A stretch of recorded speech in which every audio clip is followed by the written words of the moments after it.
yàlla loolu bañ a nekk les pros qu'on dise là naan pro diw nit la vraiment parce que ñoom itam dañu am liggéey bu am solo bu ñuy def ñoom ñun bu ñu tëddee ñoom ñoo yore suñu sécurité ñoo yore suñu lépp donc bu ma waxee loolu damay tiit ne ban Sénégal la ñu nekk c'est grave ce qu'ils sont en train de dire là c'est extrêmement grave sincèrement donc loolu moom il faut l'arrêter vraiment même bu fekkee dafa am lu ci nekk na nga ko denc sa xol mais quand même di wane que yaa ngi bokk fii yaa ngi bokk fële on n'attend pas ça. d'accord alors bala ñuy ñëwaat ak Issa Tine nag léegi taxawaayu jigéen ñi ci mbir moomu la Pape ñu delluwaat dans le fond de l'affaire parce que tey da nga wax ne di nga indi li nga tuddee les 6 preuves du complot alors lan nag d'abord soo ma waxee loolu day fekk dafay jàpp ne yow bokkoo ci ñiy douter da nga gëm ne pour nga complot la d'abord.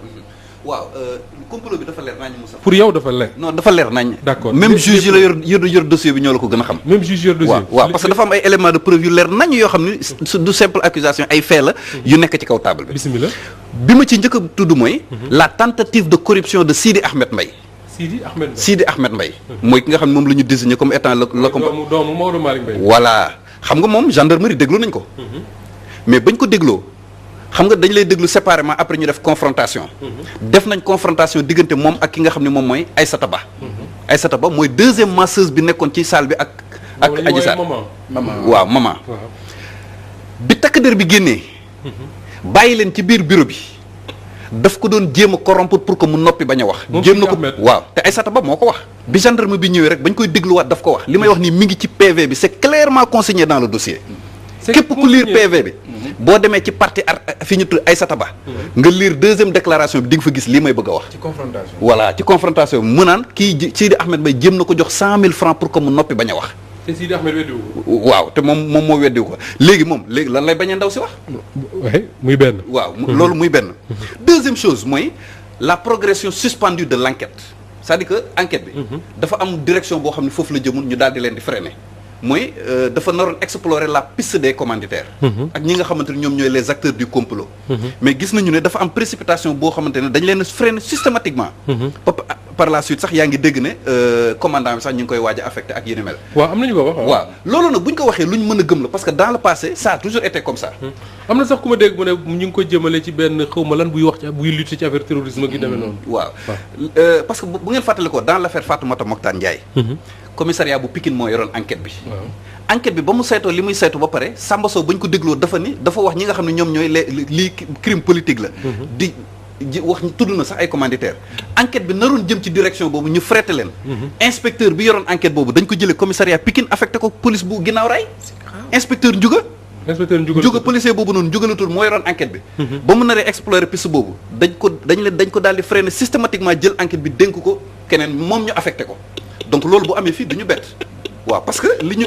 gis donc su ma la déggee bu baax gendarmerie bu ñu yoroon dossier ba tey duñ fi nekk di jëm ci affaire viol mais ñi ngay xool ñu complot ñoom foofu lañ jëmoon su ko ba ñu woo procureur nag xamal ko nag ne ko lii ak lii taxawul parce que déjà li tax gendarmerie ñëw jëmoon ci thèse boobu sax la ñu war a interroger wu lu tax parce que dañu gis ne certificat médical bi dafa setal Ousmane Sonko certificat médical bi nee na ndaw si yegguñ ci kawam benn ñaareel bi tamit la mu wax ni bii moo njëkk yoon ñu yegg sama kaw loolee amul parce que certificat médical bi docteur ba mu ko seet dafa génne du guleen donc loolu tax kon enquêteurs yi gis ne kon am na loola xasu ci lii ñu jéem a explorer la mais gis nga ni dañ leen a freiner donc loolu moom lu wér la loo xamante ne day attester la thèse du complot la troisième chose bi nga xamante ne dañ ko découvrir rek récemment mooy la fraude sur l'âge de Adji Sarr waaw boobu gis naa ñu ko évoqué aussi voilà ne l'âge de Adji Sarr bokkul ak li ñu wax voilà parce que Adji Sarr bañ koy déglu gendarmerie bañ ko ne ban année nga tudd dafa ne 3 mars 2000 yaakaar naa ginnaaw suba la war a doon anniversaire mooy xam naa Issa dina ko feete alors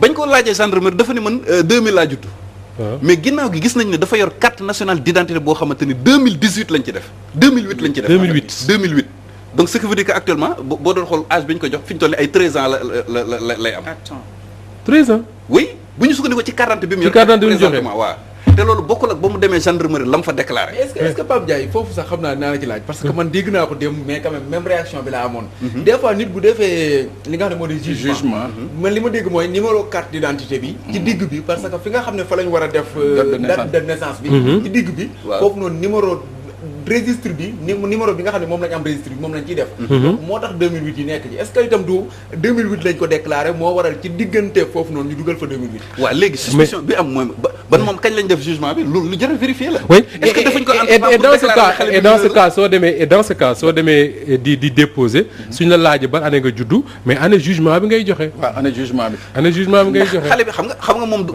moom doful dina jàpp ko. bañ ko laajee dafa ni 2000 laa judd. te salon de massage bi dafa am métier yoo xam ne loi bi day tere mineur exercer ko.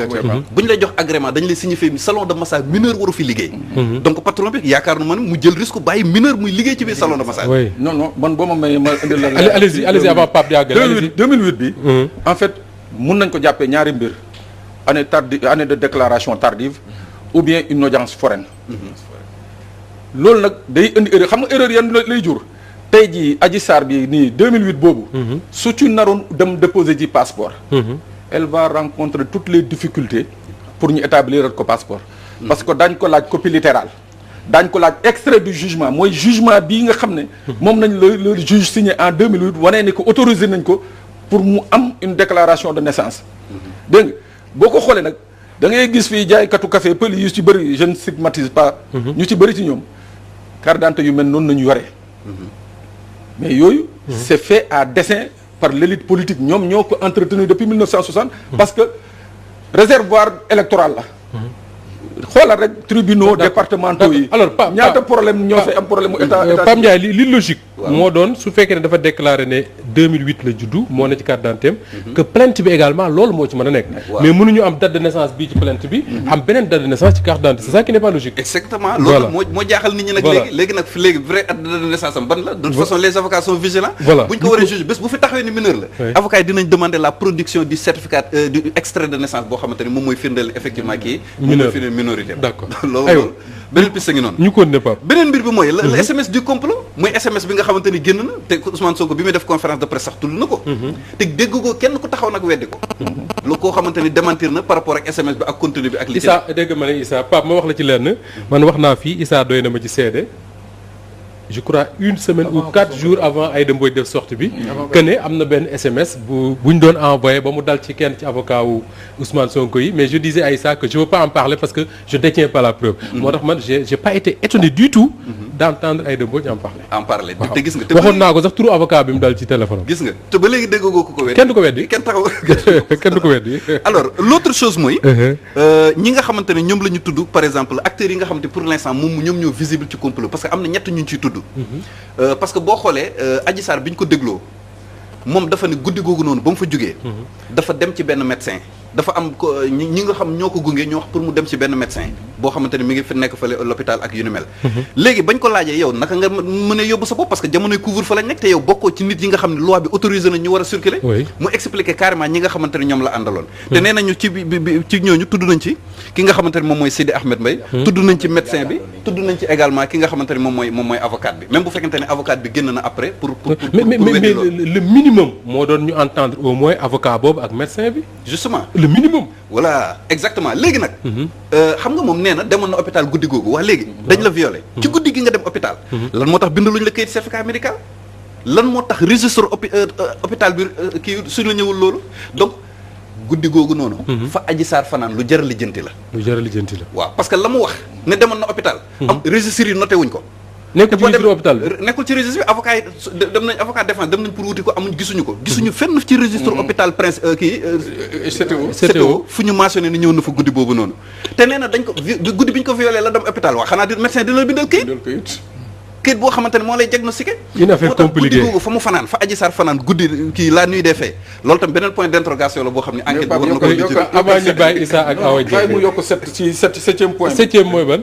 pourquoi les réquisitions à opérateurs qui ont été faites. procureur bañ ko. pourquoi ñu bañ réquisition yooyu mooy septième preuve bi. pour ñu xool ñan lañ doon jokkoo. waaw oui. pourquoi te lu ñu gën a dem rek liste ko preuve complète di gën a yokk. non jàppal boobu après bu ñu paree man dinaa la ci jox nga. j'ai entendu un de nos confrères d'ailleurs Alioune Ndiaye que nous saluons au passage dire que ni c'était très simple def réquisition. xam effectivement SMS boobu ñu wax ne Ousmane Sonko moo ko envoyé. fan la jógee ñan ak ñan la ndaw si waxal téléphone. c'est pas diable on peut le faire et puis on passe à autre chose. li may daanelee lenn képp la. oui l'écrasante majorité des juges. ils ne sont pas convaincus de la culpabilité de Sonko li ëpp ci juge yi ñoom gëmuñu ne lii lu am la ñoom mbir mi daf leen metti dañoo gis ne dañoo war a arrêter poursuite yi li ëpp ci juge yi nag ñoom loolu mooy seen position moo tax li doon jàmm pour bañ gàcce moo doon procédure bi ñu annulé ko fii teg lépp ci suuf sinon bu ñu continuer gàcce dina am jël dina am li gars yi naan la yuuxu dina jub fuñ ko foogee dina jub fuñ ko foogee en tout cas en attendant loolu ñu àgg ci loolu ci juge yi d'accord ñu ak arrestation Sonko ni ñu def déjà en attendant teg nañ réew mi fitna Issa voilà surtout SMS yi nga xam ne moom lañ doon envoyé te mu di menace yi waral ki la di Birame Souleye kaso exact naa loolu moo gën a sori ak audio waa ji nu tudd ni ñu ko gisee bu Clédor Sène ni ñu gisee mbir yooyu noonu yaakaar naa moo gën a jafe que ñu gisoon ñan ñoo doon jokkook ki nga xam ne moo di Adji Raby Sarr ci guddi googule. Très bien tu as la main tu la gardes comme ça ñu def face à face ak Soxna Awa Dieng. ndax ñoom dañ leen a gis ni ki démb ñu def benn communiqué boo xam ne gis nañu jigéen ñu bare bari ñoo xam ne xaatim nañu ci di sàkku ñu bàyyi leen ñu ñibbi seen kër ñoom ñi nga xam ne ñoom la ñu jàpp ci kaso gi mu di 17 jigéen ñooñu le tamay mën a jee jiite ko d'abord lan moo waral